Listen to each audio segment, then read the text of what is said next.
De regreso, visión económica a las 18 horas. Alejandro Noel y un servidor, Leonardo Valverde, como cada viernes, con todos ustedes, con una carpeta llena de informaciones, de análisis del mundo económico, social, político, tecnológico y ambiental de República Dominicana y más allá, es decir, del mundo.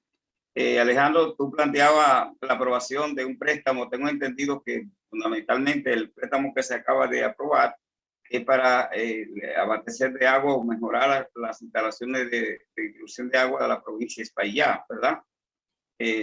Principalmente el Gaspar Hernández, que es de la provincia también de Moca, provincia de Espaillat, y el Moca, o sea, esos dos sitios.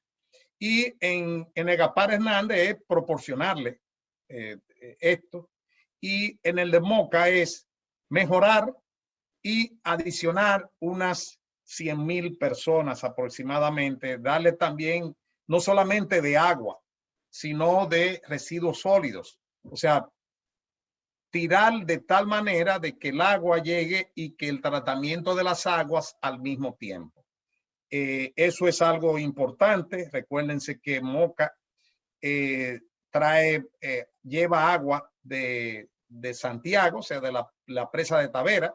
Y entonces lo que van a hacer es que van a hacer desde de las tomas de las montañas hacia Moca. O sea, en vez de cruzar tantos kilómetros, van a entonces ahora tenerlo desde las mismas montañas de Gaspar Hernández y de Moca. Eso es muy bueno. Sí, o sea, esto es una buena información porque según yo vi un preliminar del estudio, existe la posibilidad de que parte de esas aguas iban incluso para la irrigación vía aspersión de parte de esos terrenos. Y las afluencias de agua que hay en esa montaña, entre Gaspar Hernández, Tenares y Moca, es inmensa. Vi un ingeniero me mostró el mapa hídrico de lo que implican las aguas que salen de esas montañas, y eso es una cosa maravillosa para la República Dominicana. Y qué bueno que empecemos, ¿verdad? Que no sea necesariamente de los ríos que salgan la fuente de agua para el abastecimiento del consumo humano y la irrigación, e incluso para la generación de energía eléctrica, que también es posible por la gravedad. Es posible por la altura. Sí, que traen esas aguas. Y entonces esas son fuentes alternativas de generación, no solamente de energía, sino de abastecimiento del consumo humano de agua en la República Dominicana. Y ahí se suma el costo. El costo, sí, amigo televidente, no hay que bombear nada.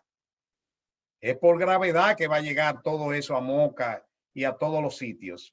Alejandro, vi el informe que da el Banco Central del Crecimiento Económico de la República Dominicana, muy significativo. Yo solamente quiero alertar, y en este caso como economista estoy satisfecho y contento de que la economía esté respondiendo con las estadísticas que está manejando el Banco Central, pero también llamo la atención de cierta prudencia en el optimismo, porque estamos en medio de una pandemia, ¿verdad?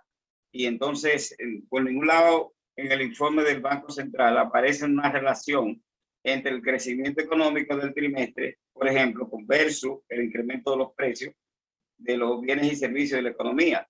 Tú sabes que el Producto Interno Bruto se mide a precio contante o a precio corriente. En este caso, el crecimiento está midiéndose a precio corriente, que quiere decir a los precios del 2021. Y precisamente en los meses que han transcurrido del año 2021, la tasa inflacionaria se está aproximando a un 10% aproximadamente, ¿verdad?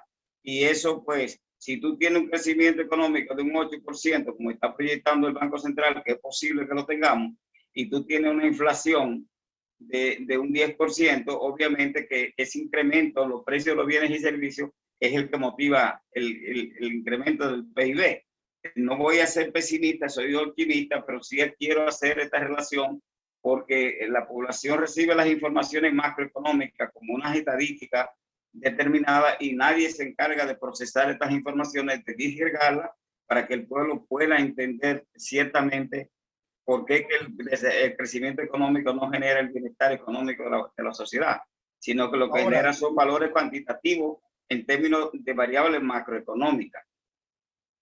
Bueno, en este sentido debemos decir que ellos registraron en el mes de abril el 47,1% de crecimiento con respecto al mes de abril del año 2020. Pero ¿qué pasa? Que ya el año de abril del 2020 no había producción en la República Dominicana. Todo estaba cerrado. Entonces, este 47... En pánico social, en pánico social, en pánico político y en pánico económico. Entonces, en este sentido, lo que hay que ver es cómo estaba el crecimiento en el 2019.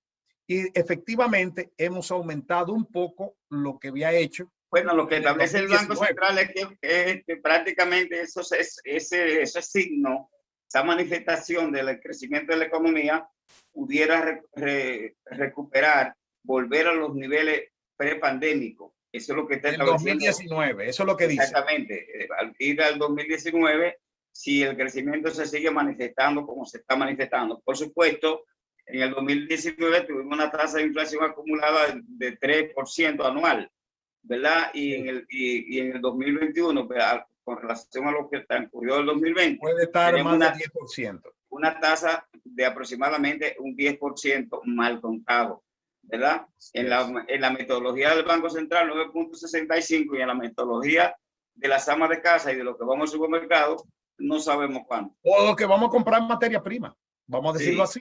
Sí, así es.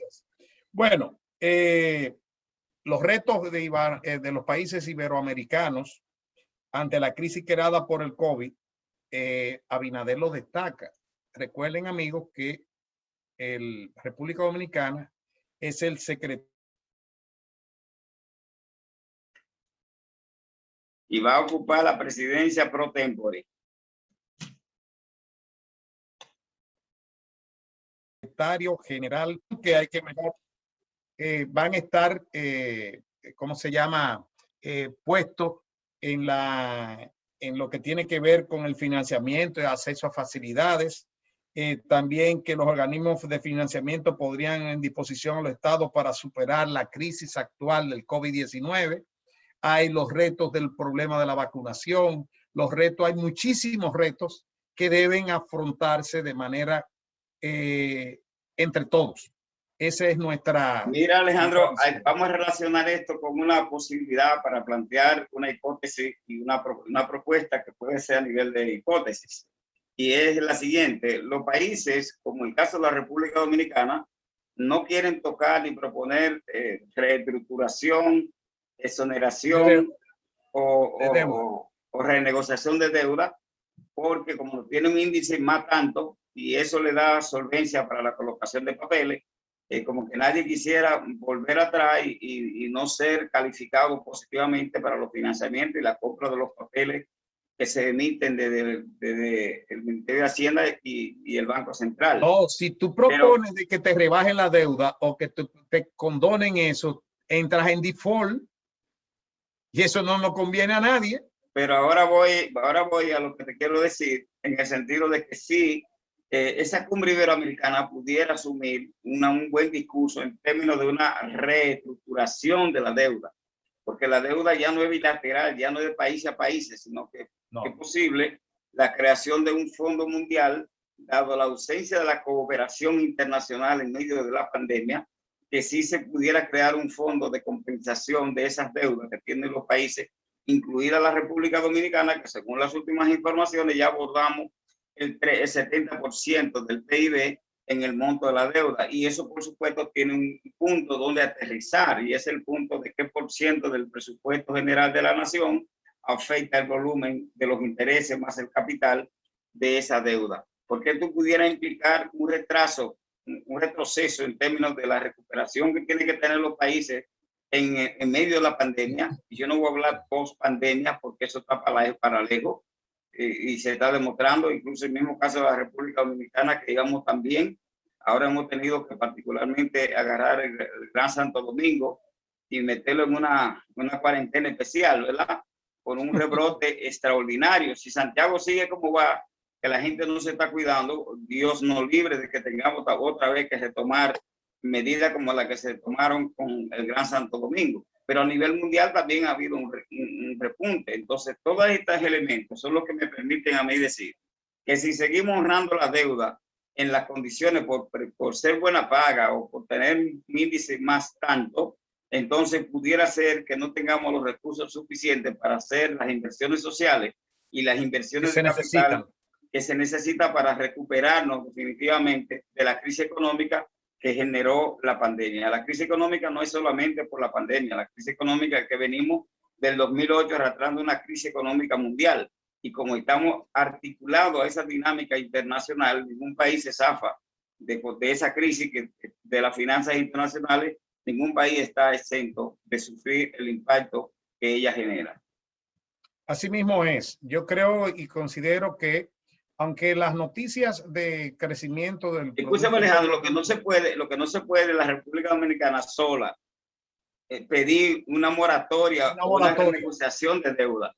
Porque entonces sí pudiera decirse República Dominicana que está pagando bien, que tiene unos índices de confianza significativos, pudiera perder oportunidades en los mercados internacionales, pero estas cumbres que vuelven conjunto de países, cuando se toman decisiones de esta naturaleza, entonces no se focalizan a un país, sino que se está planteando en un foro internacional y ese conjunto de países asumirían la postura que estoy reivindicando. Sí, estaba diciéndole, amigos televidentes, que relacionándose el Producto Interno Bruto de la República Dominicana y el crecimiento del 47,1% del PIB en el mes de abril con respecto al mes de abril del 2020, uno de los sectores que más aportó fue la construcción, amigos televidentes. O sea, la construcción, aunque usted no lo crea, se expandió en un promedio de un 11,5% en el mes de abril. Y eso es simplemente por la entrega de todos los proyectos habitacionales que se están dando en la República Dominicana al mismo tiempo. En Santo Domingo, en Santiago, en La Vega, en Moca, en todos los sitios están todas estas cosas. Pero para hablar de eso y otro más, espere el próximo bloque, el segmento nuestro. Quédese ahí.